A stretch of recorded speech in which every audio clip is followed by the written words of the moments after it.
What's up, y'all? Welcome back to MSM Audio. I'm Tim. Thank y'all for tuning in today. I'm working with Arturia Urban Clouds Sound Bank. Today, um, I really want to talk about having patience. This particular track that I was working on is a slower track, and normally with slower tracks, for some reason, um, I found them difficult. But that really wasn't the case.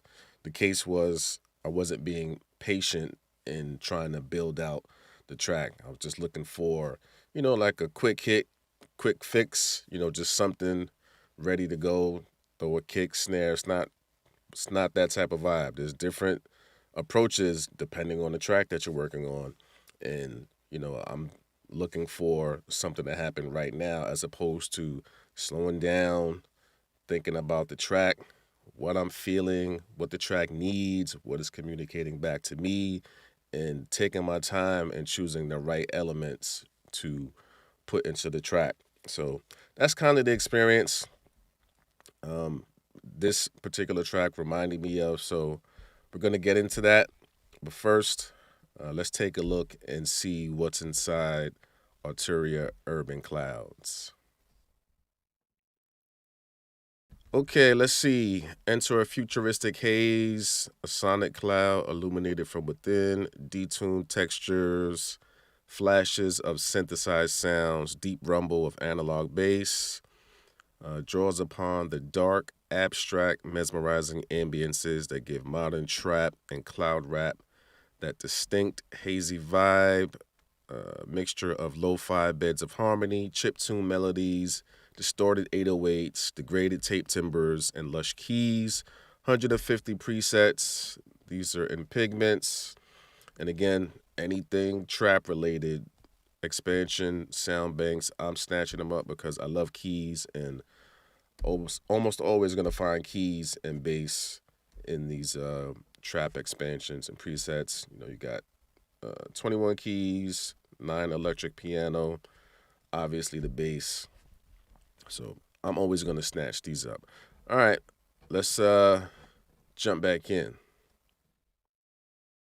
Okay, so I pretty much came across, let me take a look. Yeah, I came across this sound, this electric piano sound, pretty much right away when, I started going through the sounds. So I'm definitely going to end up coming back and going through everything else, and I'll probably end up doing another track from this. But this one I came across and I liked it right away. Let's take a listen. Right. And started with different types of chords and landed on A minor.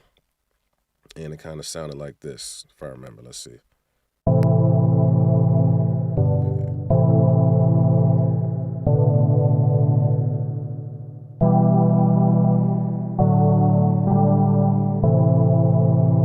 So it kind of went like that. And I typically don't use the presets as they are. I've never really too many times used the preset, and it was great as is for the most part. And this one, is communicating to me that I like how it sounds, but there's some elements I don't like. So let's take a look and see what I changed around. Okay, so let's look at the engines first. Doesn't look like I did much there. I did take out the second engine, so let's see how it sounds without that. Big difference. All right, what else? Utility engine's the same. Looks like I took out that second filter. Let's see. All right. There's still some other elements. Let's take a look at the macros. Let's see. Timbers at 332. Definitely made some changes there. Let's take it down.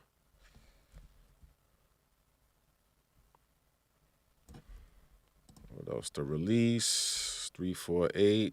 The same. Lo-fi's at 200. All right, let's bring that up. And the reverb 304. Yeah, let's bring it up.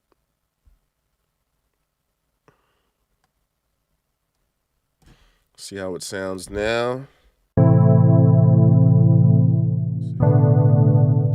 Something is still there. So where could it be? Let's go to the effects. Actually, no, I don't think it's there. I think it is in that utility engine. Now that I remember. And yes, this oscillator. Turn the output down to, let's see, about minus 31 dB. Let's turn it down. Let's see now. It's closer. All right, let's take a listen to how it sounds now. All right. So I had that. So I duplicated the same preset and I took a part of the chords and arpeggiated it, but I duplicated it because I just wanted to raise the volume of the arpeggiated part and not the full chord. So let's take a listen to that.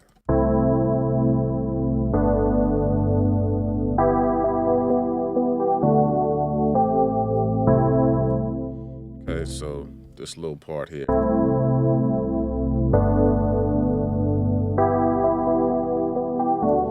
Right. So I added that, and I found this brass sound. Right. Not this one.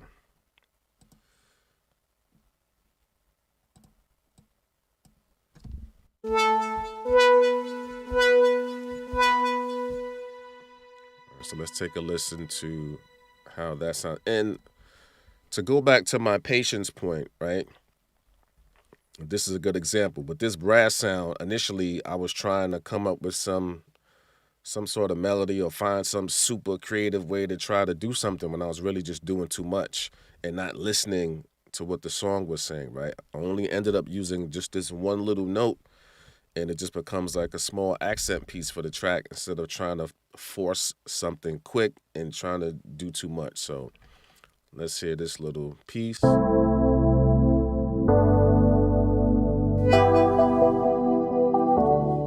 think before I had it as.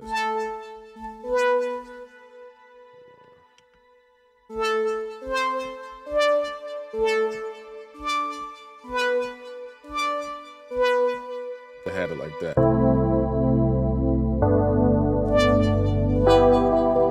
That's how I had it before.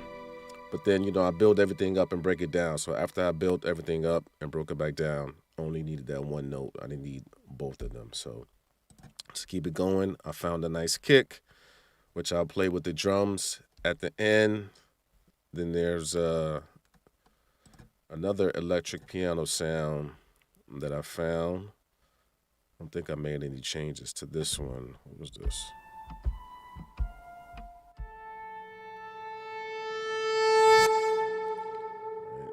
So I played that in the beginning.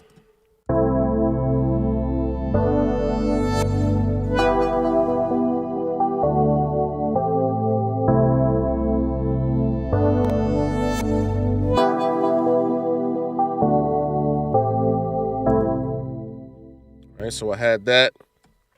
Then kept going, trying to find some other elements to add. And I found this one called Haunted Toys. And hold on, bring that back.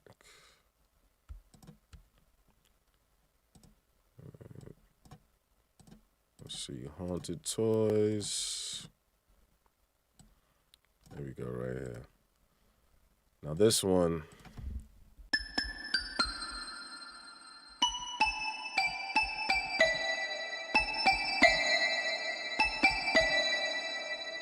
now that the percussive part of it, I wanted to get it out of there. So let's see what I did here.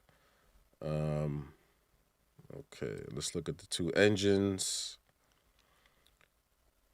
Now, initially I tried to work with the attack to soften it, but it wasn't working. So now I had to pretty much try and kind of reverse engineer it and try to figure out how to get that percussive sound out of there because it is a part of the sound itself. So I just started trying stuff, and then when you start trying stuff, you learn more about the synthesizer you're using, and you start to understand how some of the elements come together at the same time while you're trying to figure it out. So let's see. I think I tried turning on the granular synthesis because when you turn on the grains, it kind of makes the sound more grainy, and maybe that will, release some of that percussive sound. And it does a little bit. But first, usually I'll go through the engines just to see how these different parts make up the sound. And let me see. Let's just hear the first engine. Right, so the percussive sound is strong there. Not so much there. See, now that I didn't like. And as you can see, I turned it off on the preset I ended up using. So let's turn that off, get that out of there, turn this back on, and let's go back to engine one. So I turned on granular synthesis. Right. Played with the envelope shape here. Let's see what I put it to, 780.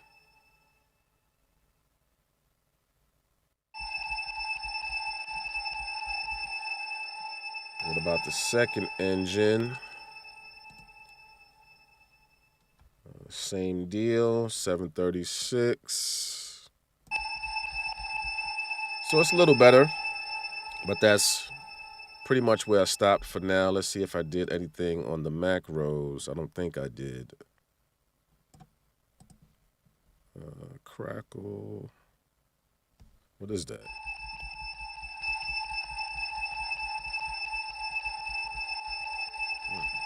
Okay. But it ended up sounding like this. Let me turn that on.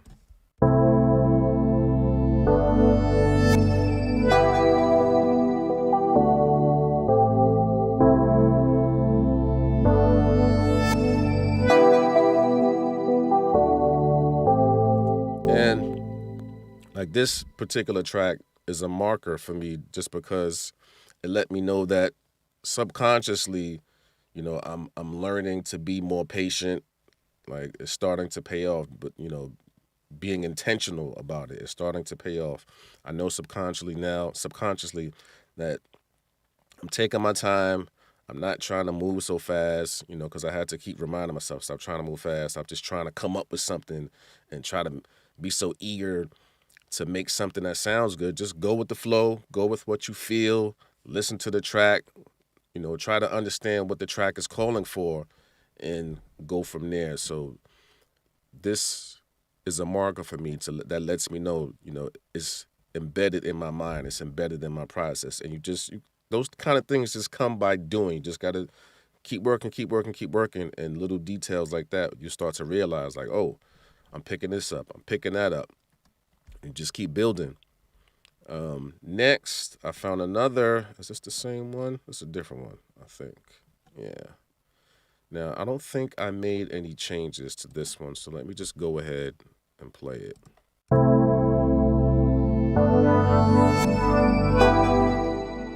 Now, for this one,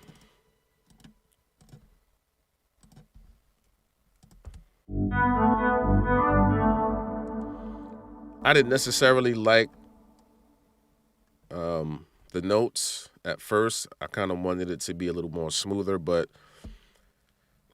that that arpeggio, that kind of has like, gives a little bit of swing type of feel. So instead of making it kind of smooth playing, I just left it there, in hopes that it gives the track a little more character. So let's just play that together.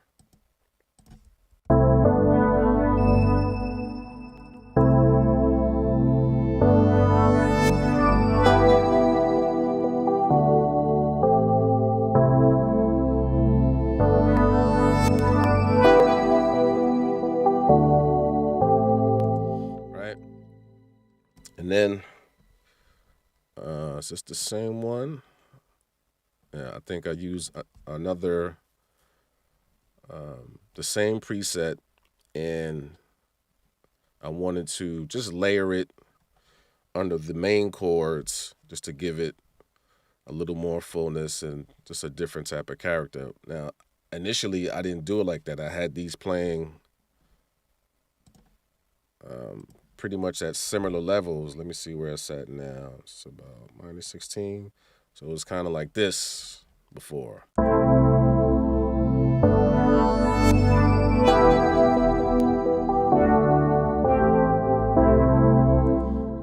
But then you work with the blend, until you feel like it's right. So it's more subtle, but it's still there.